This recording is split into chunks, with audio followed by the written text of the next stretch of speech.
setia. Bapa, kau mulia, tenanglah jiwaku, aman bersamamu.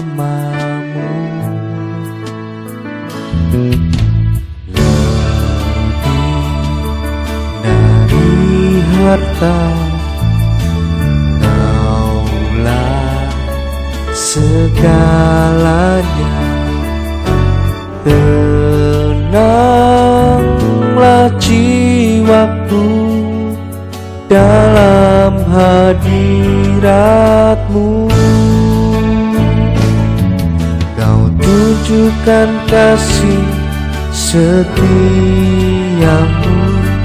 Kau menyediakan yang ku perlu. Kau setia, Kau mulia, dulu, sekarang, dan selamanya. Kau tunjukkan kasih setiamu, Kau menyediakan yang ku perlu. Kau setia, Kau mulia, Bapa, Kau setia.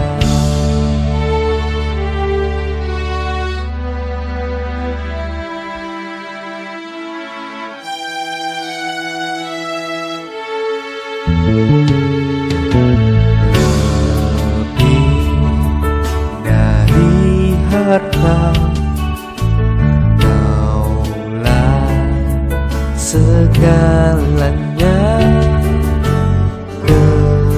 Tenanglah jiwaku dalam hadirat-Mu.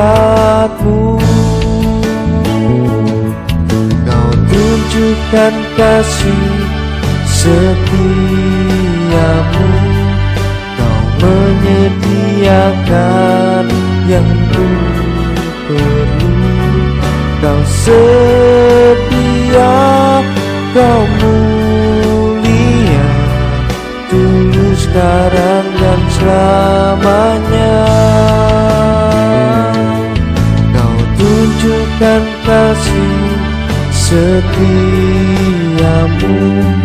Kau menyediakan yang ku perlu. Kau setia, Kau mulia, Bapa, Kau setia.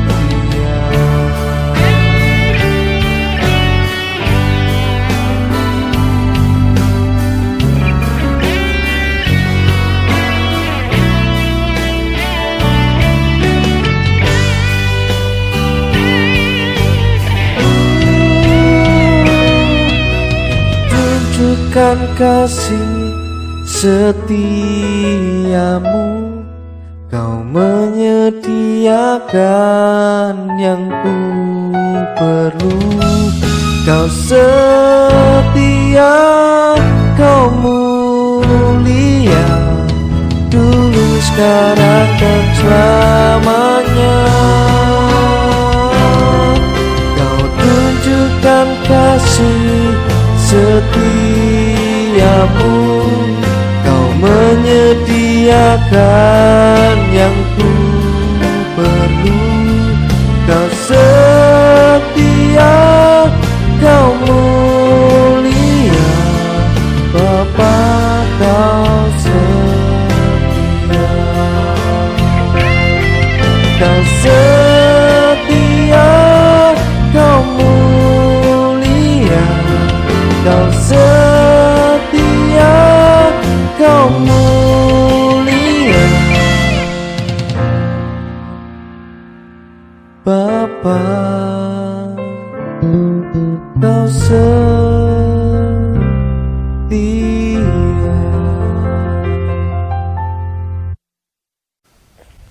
Halo teman-teman, jumpa lagi bersama dengan kita di PA Pemuda dan Remaja GKJ Karangpandan.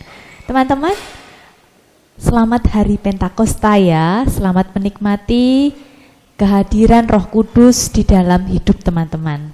Teman-teman, bagaimana? Pasti kondisi karena pandemi COVID-19 ini, teman-teman pasti rindu bersekutu, rindu untuk bersama-sama memuji Tuhan dan memuliakan namanya di gedung gereja. Atau teman-teman juga pasti kangen ngopi dengan teman-teman di kafe. Terus teman-teman juga rindu teman-teman rindu mungkin pergi ke mall atau pergi ke tempat wisata yang membuat teman-teman refresh ya. Teman-teman, di hadapan saya bawa berbagai macam kopi dan berbagai macam teh. Ada macam teh ya, saya tidak perlu sebutkan satu persatu macamnya. Terus macam-macam kopi dan teh ini menggambarkan macam-macam karunia yang Tuhan berikan kepada kita. Kita hari ini akan mengikuti PA dengan tema macam karunia dan macam karya. Rupa-rupa karunia dan rupa-rupa karya. Kita akan mengikuti PA Pemuda pada sore hari ini dengan tema rupa-rupa karunia dan rupa-rupa karya. Nah, teman-teman, bermacam-macam kopi dan teh ini menggambarkan bermacam-macam karunia yang Tuhan berikan untuk kita. Nah, teman-teman, kemudian ini ada termos air panas yang menggambarkan Tuhan sendiri. Tuhan sendiri yang menjadi sumber karunia itu. Jika teh dan kopi ini tidak diseduh dengan air panas, maka tidak bisa dinikmati. Nah, teman-teman, saya memilih sebuah kopi. Kalau saya hanya melihat ini tanpa kopi, tanpa air panas, saya tidak bisa menikmati kopi itu. Tapi kalau saya seduh dengan air panas,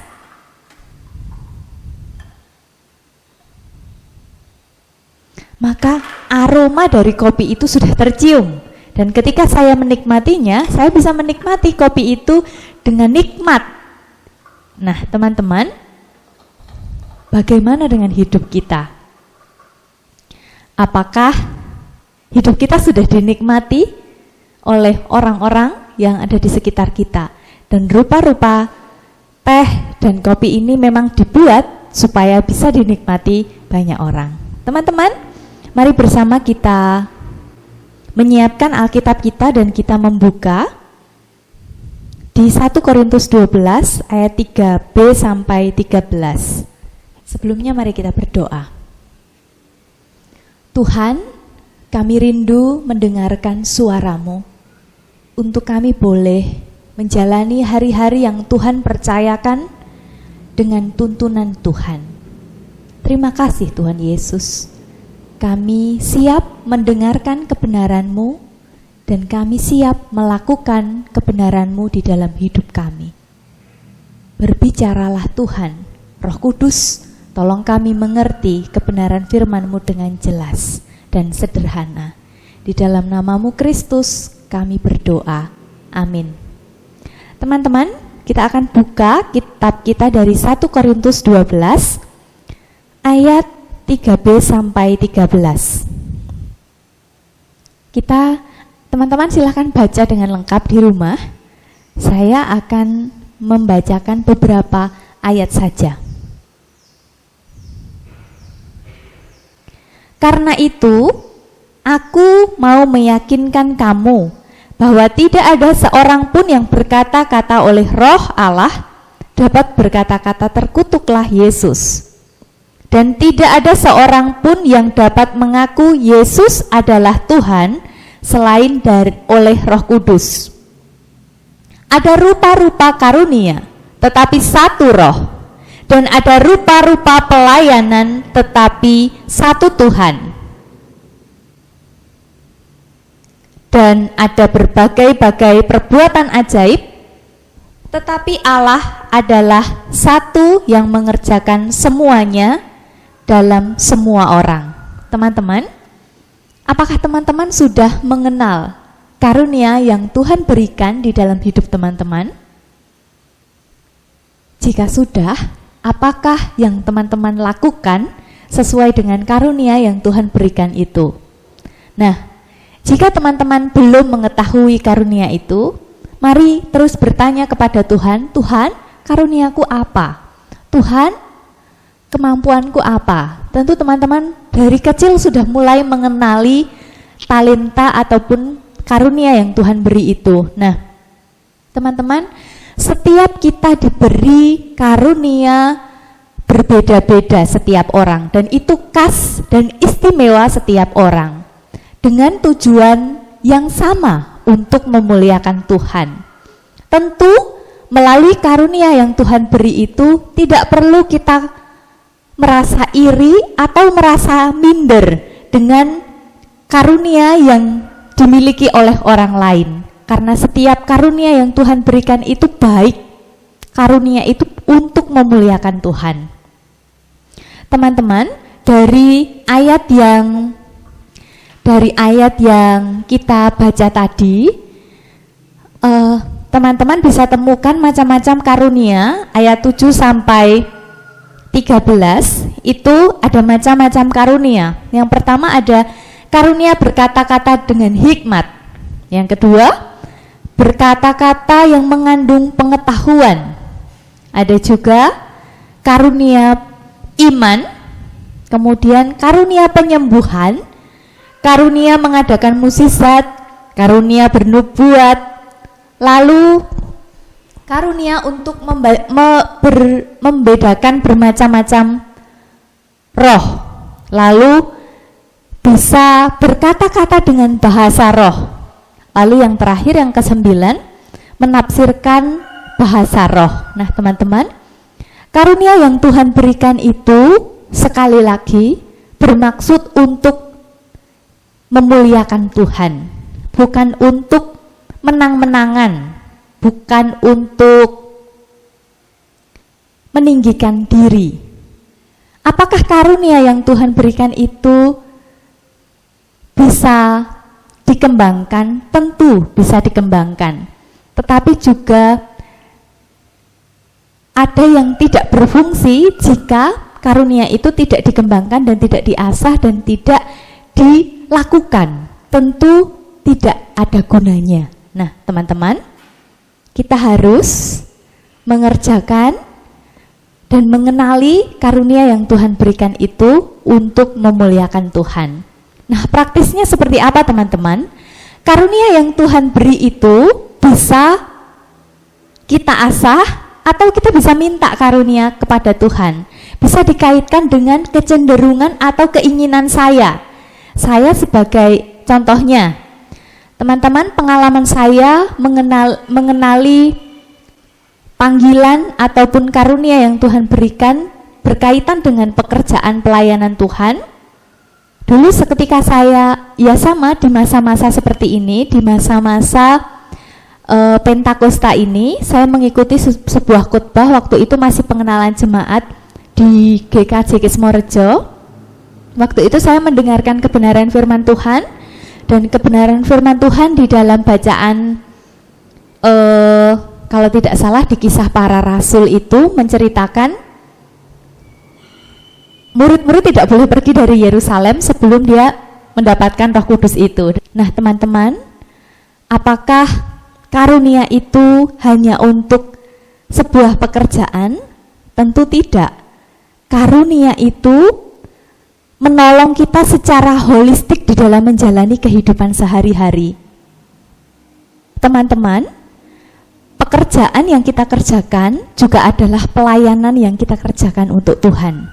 Jadi ketika kita melakukan sesuatu, itu saya lakukan untuk kemuliaan Tuhan. Jadi kalau karunia saya lakukan di menentukan pilihan pekerjaan yang saya pilih, itu sangat menolong kita untuk memilih pekerjaan apa yang saya pilih. Di dalam pekerjaan itu ada karunia yang bisa saya kembangkan. Di dalam pekerjaan itu saya bisa memuliakan Tuhan. Nah teman-teman, bagaimana dengan kita di dalam sebuah gereja? Di dalam mengembangkan karunia itu, kita bisa mengenali dan kita bisa menggunakan karunia yang Tuhan berikan itu dalam bentuk pelayanan. Karunia yang Tuhan beri misalnya berhikmat, kita bisa menasehati teman-teman kita, bisa bisa sharing menemani teman-teman, bisa terbuka untuk menemani pergumulan teman-teman kita. Atau saya yang punya talenta di dalam bidang seni gitu, Tuhan bisa pakai teman-teman dalam membantu ngedit video, ngambil video. Teman-teman yang tidak punya karunia itu, teman-teman bisa lakukan apa? Saya membantu pekerjaan pelayanan Tuhan dengan membersihkan gereja ataupun hal yang lain. Teman-teman, demikian firman yang bisa saya sampaikan, bermacam-macam karunia, tetapi ada banyak macam karya juga yang bisa kita kerjakan. Apapun yang kita miliki itu spesial dan itu baik untuk memuliakan Tuhan. Kiranya Tuhan memberkati kita dan menolong kita semakin tajam mengenali dan menghidupi karunia yang Tuhan sudah beri. Mari bersama kita berdoa. Tuhan, kami bersyukur untuk karunia yang Tuhan berikan kepada kami, setiap pribadi lepas pribadi dengan khas. Tuhan, mampukan kami untuk mengenali dan mengasah serta mengembangkan dan melakukan karunia yang Tuhan sudah berikan bagi kami. Bukan untuk diri kami sendiri, bahkan bukan untuk memegahkan diri, tetapi tolong kami Tuhan untuk menggunakannya demi kemuliaan Tuhan. Terima kasih Tuhan Yesus untuk kebenaran yang kami boleh dengar. Kiranya kebenaran yang kami dengar ini boleh kami lakukan di dalam kehidupan sehari-hari. Berkaryalah Roh Kudus melalui hidup kami. Kami berhenti merenungkan firman Tuhan, tetapi Roh Kudus terus menolong kami untuk mengerjakan firman yang kami boleh dengar. Di dalam nama-Mu Kristus kami berdoa dan bersyukur. Amin. Terima kasih, sampai jumpa di kesempatan yang akan datang. Dan teman-teman bisa juga, ini ada video yang akan disampaikan oleh beberapa teman di dalam bidang pekerjaan pelayanan yang mereka kerjakan. Terima kasih, Tuhan memberkati. Anak-anak saya, cucu-cucu saya yang terkasih di dalam Tuhan Yesus, Salam. Perkenankanlah saya sedikit berbicara tentang perjalanan hidup saya di dalam memilih pelayanan lewat profesi di bidang pertanian. Terus terang saja, sebetulnya pada saat itu Mulyono kecil tidak menginginkan dan tidak bercita-cita menjadi seorang yang bergerak di bidang pertanian. Karena saya merasakan menjadi anak petani, kerja keras, membanting tulang, hidupnya susah juga. Dalam hati saya ingin menjadi seorang dokter. Kelihatannya enak jadi dokter, dihormati, mendapatkan penghidupan yang lebih baik.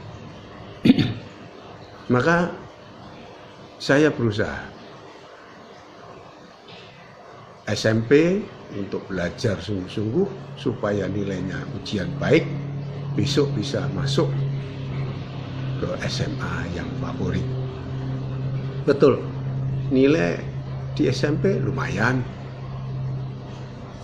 Saya mendaftarkan di SMA 4 Solo.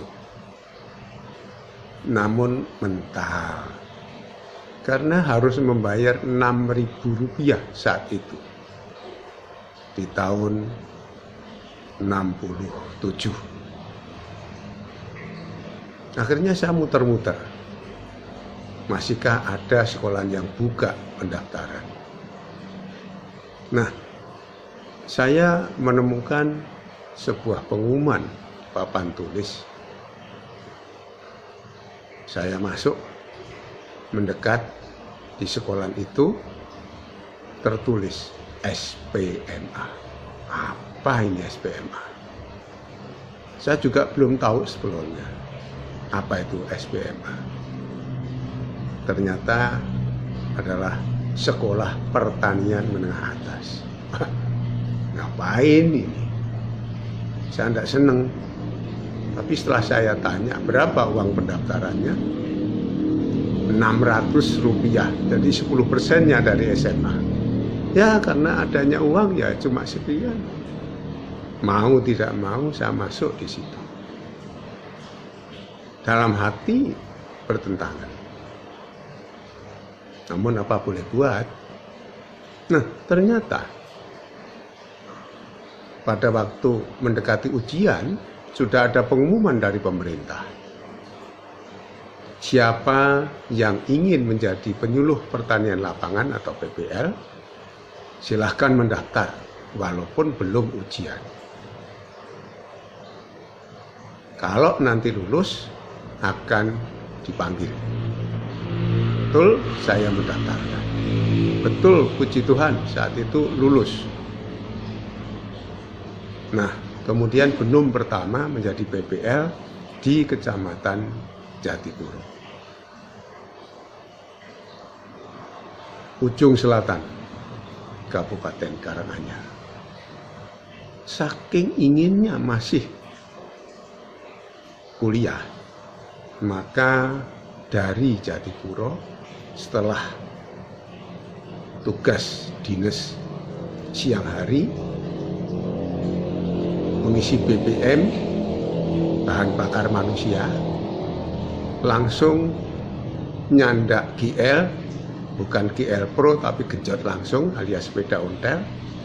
Dari Jatipuro siang itu juga menuju ke Solo, Manahan, kira-kira 45 kilo, dan dari Jatipuro sampai Kabupaten Karanganyar kota saat itu belum aspal. Kuliahnya sore sampai malam di Akademi Parmi. Malam hari pulang ke Palur, tidur di rumah Palur, dan jam 4 pagi sudah harus genjot GL saya lagi, yaitu menuju Jatipuro. Jam setengah 7 sudah sampai di Jatipuro, dan kemudian langsung kerja. Begitu lagi siangnya menuju ke Solo. Sampai 2 tahun. Ada pengalaman tersendiri. Selama 2 tahun menghabiskan 2 saddle. Saddle sepeda saat itu terbuat dari kulit sapi.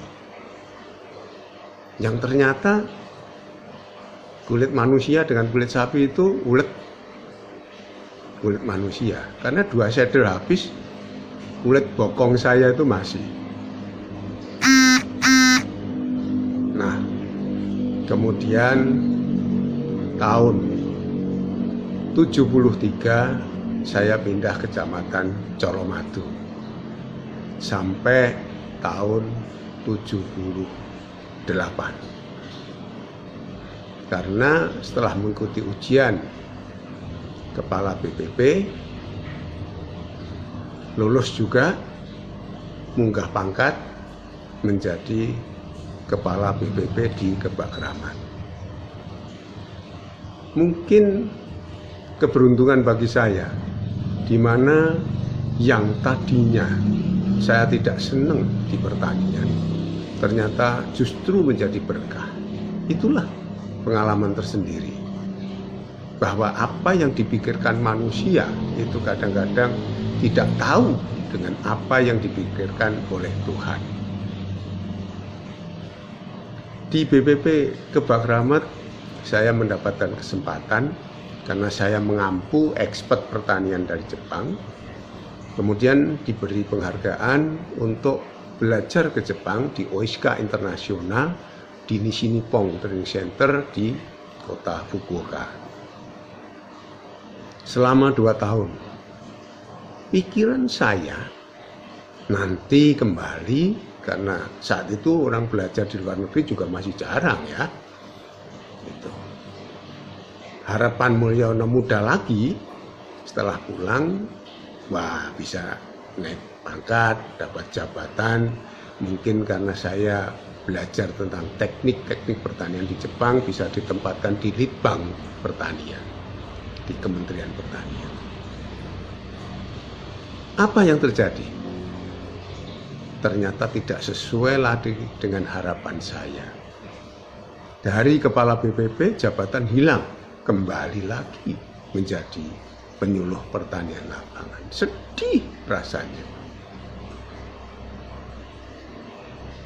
Nah, baru tahun 83 saya dipindah di BPP Karangpandan, sebelah barat kantor polisi itu, menduduki lagi jabatan sebagai kepala BPP Karangpandan.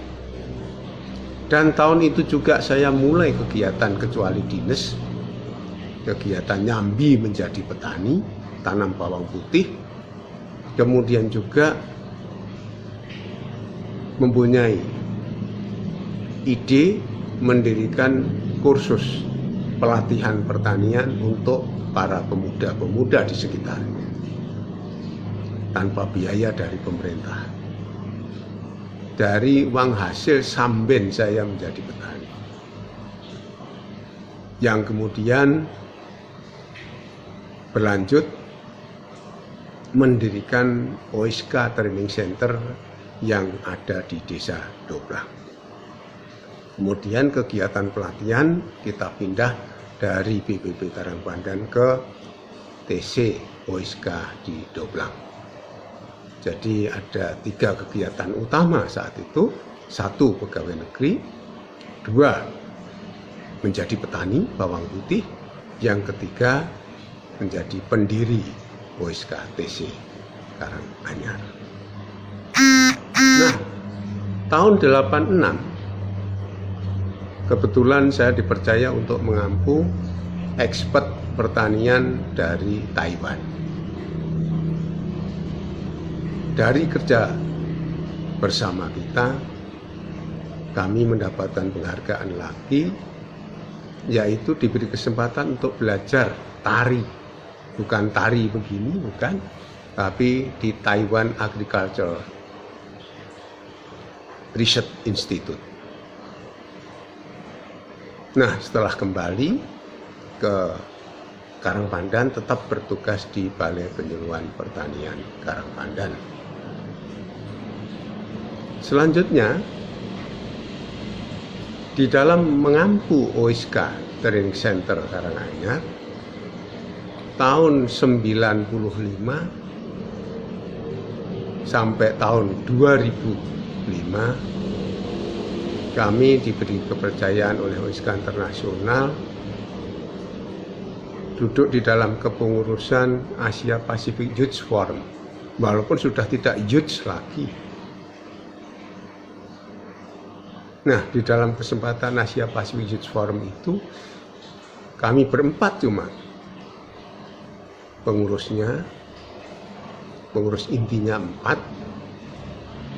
Kemudian setiap 3 tahun sekali kami mengadakan pertemuan tokoh-tokoh pemuda Asia Pasifik berganti-ganti di tiap-tiap negara dengan mencari sponsor kemana-mana sehingga bisa terselenggara.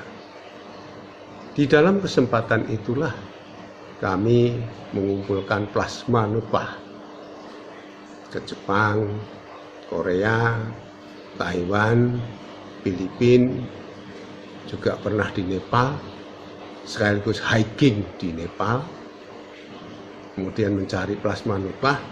Untuk tahun 98 saya memulai merintis berdirinya CVMGA, Multi Global Agrindo, yang bergerak di dalam perakitan varietas untuk membuat varietas-varietas unggul baru yang ternyata 10 tahun baru berhasil melahirkan beberapa varietas, dan sekarang sudah ada 27 varietas yang sudah diakui oleh pemerintah dengan SK Menteri Pertanian.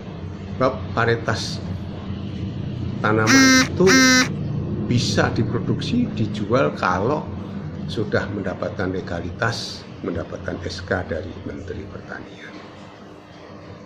Dan sampai sekarang berlanjut itu. Nah, anak-anakku, cucu-cucuku, kadang-kadang pikiran manusia itu merasa tidak sejalan dengan kehendak Tuhan. Padahal sebetulnya kehendak Tuhan itulah sebetulnya yang terbaik untuk kita. Andaikan saat itu saya bekerja mendapatkan jabatan yang lebih baik di Litbangtan, saya kira sampai sekarang tidak mempunyai varietas miliknya sendiri. Itulah hikmat yang harus kita sadari, bahwa kita itu adalah di bawah pimpinan, di bawah petunjuk, di bawah arah dari Tuhan. Nah, di masa tua ini sudah pensiun tahun 2007, merasa kami bisa memproduksi sesuatu tetapi susah untuk memasarkan karena ilmu teknik merakit varietas berbeda dengan teknik pemasaran. Sehingga di tahun 2007 setelah pensiun justru saya berusaha untuk belajar di bidang pemasaran, mengambil S2 Magister Manajemen di UNS.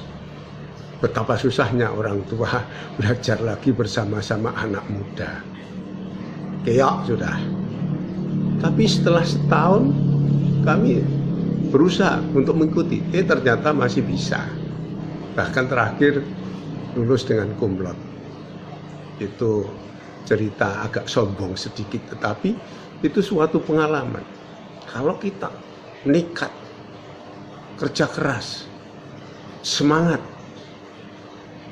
bercita-cita harus tercapai, puji Tuhan, Tuhan akan membimbing.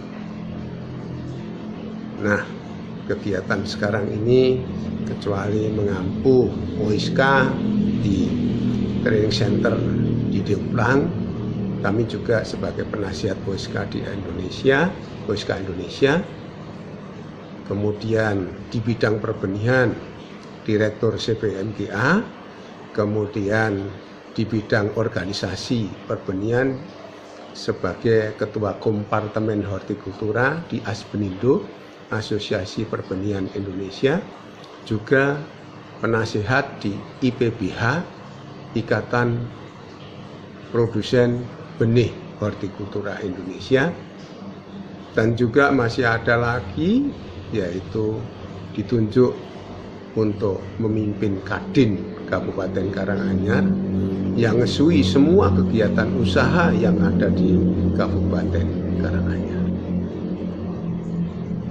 Kiranya di hari tua ini sebetulnya kerjaan utama saya adalah MPRS, yaitu momong putu, resik-resik, dan ke sawah. Sehingga pada waktu COVID-19 ini anjurannya stay at home, ya, work from home, kami tambahi WFF, work from field. Ya, kami menangani pendataan tanaman, ya, itu work from warehouse, ya, dengan harapan bisa tetap eksis di hari tua ini, ada gunanya baik untuk keluarga, baik untuk masyarakat, bahkan baik untuk negara. Karena benih-benih yang kami produksi, kecuali kita pasarkan dalam negeri, ternyata juga bisa loncat kita ekspor ke negara Jepang, ke Cina, dan ke Korea. Saran saya sebagai orang tua kepada anak-anakku yang terkasih, yang pertama, bercita-citalah untuk menyongsong masa hidup, masa depan yang lebih baik. Yang kedua, menjadilah orang yang profesional di dalam bidang pekerjaannya, apa saja. Karena zaman sekarang ini adalah zamannya zaman profesional. Sepak bola, kalau profesional, luar biasa. Jotosan pun, kalau profesional, jadi petinju, adalah petinju yang luar biasa. Ya. Apapun, sebaiknya ke arah profesional. Yang ketiga, jadikanlah iman Kristen menjadi trademark kita sebagai orang Kristen. Bisa menunjukkan eksistensi, bisa menunjukkan kegunaan kita di masyarakat. Sebagai bentuk pelayanan kepada Tuhan lewat pengabdian kepada masyarakat. Seperti di OSKA pun kami tidak hanya pelatihan pertanian, tapi lingkungan hidup. Penghijauan di Gunung Lawu jadi hutan seluas 60 hektar tanpa dana dari pemerintah. Bahkan penghijauan yang paling luas adalah penghijauan mangrove di tepi pantai dari Indramayu sampai Madura, seluas lebih dari 3.000 hektar. Semuanya sudah jadi hutan. Itulah yang bisa kita perbuat, tidak hanya untuk diri sendiri, tetapi untuk kemaslahatan masyarakat. Syukur kepada bangsa, bahkan syukur kepada dunia. Yang intinya semua adalah pelayanan kepada Tuhan lewat bidangnya masing-masing. Demikian, terima kasih. Tuhan memberkati. Amin.